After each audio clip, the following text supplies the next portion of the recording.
ঐক্যমতের ভিত্তিতে জাতীয় সরকার গঠন করে ৩১ দফা বাস্তবায়ন করা হবে জানিয়ে বিএনপি নেতারা বলেছেন, শুধু সংস্কারের মধ্যে নয়, রাষ্ট্র ও জনগণের অর্থনৈতিক মুক্তি আনাই বিএনপির লক্ষ্য।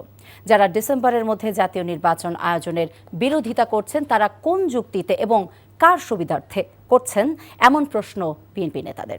পৃথক অনুষ্ঠানে তারা এসব কথা বলেন। হাসান মাহমুদের রিপোর্ট। মাওলানা ভাসানীর ফারাক্কা লং মার্চ দিবস উপলক্ষে আন্তর্জাতিক ফারাক্কা কমিটি কেন্দ্রীয় শহীদ মিনার প্রাঙ্গণে আয়োজন করে এই সমাবেশ।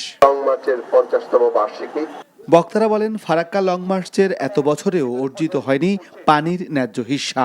বিগত ৪৯ বছরে আমরা কি অর্জন করেছি, সেই প্রশ্নটি আজকে আমি বাংলাদেশের যারা নীতি নির্ধারক তাদের সামনে তুলে ধরতে চাই।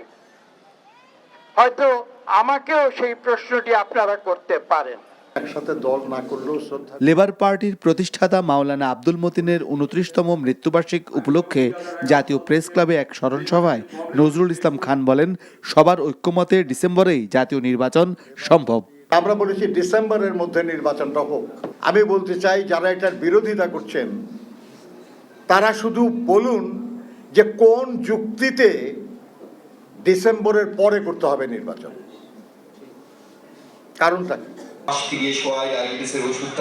খুলনা প্রেস ক্লাব মিলনায়তনে ছাত্রদল, যুবদল, স্বেচ্ছাসেবক দলের খুলনা বিভাগীয় তারুণ্যের সেমিনারে সালাউদ্দিন আহমেদ বলেন, অর্থনৈতিক মুক্তি সংবিধানের গণতান্ত্রিক সংস্কারের উদ্দেশ্য।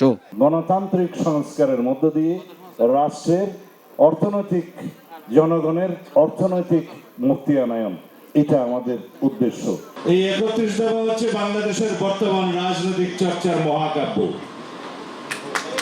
এই ৩১ দফা আমরা এখানে কোনো বাক্য বিলাস করিনি। এই ৩১ দফার প্রতিটি লাইন এবং প্রতিটি শব্দ এবং ইন বিটুইন লাইন্স এবং ইন বিটুইন ওয়ার্ডস আপনাদেরকে পড়তে হবে এবং বিশ্লেষণ করতে হবে। বর্তমান পরিস্থিতিতে কেউ কারো প্রতিপক্ষ নয় বলেও মন্তব্য করেন বক্তারা।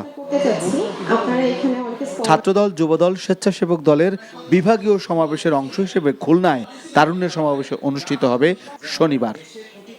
Hasan Mahmud, NTV news, Dhaka.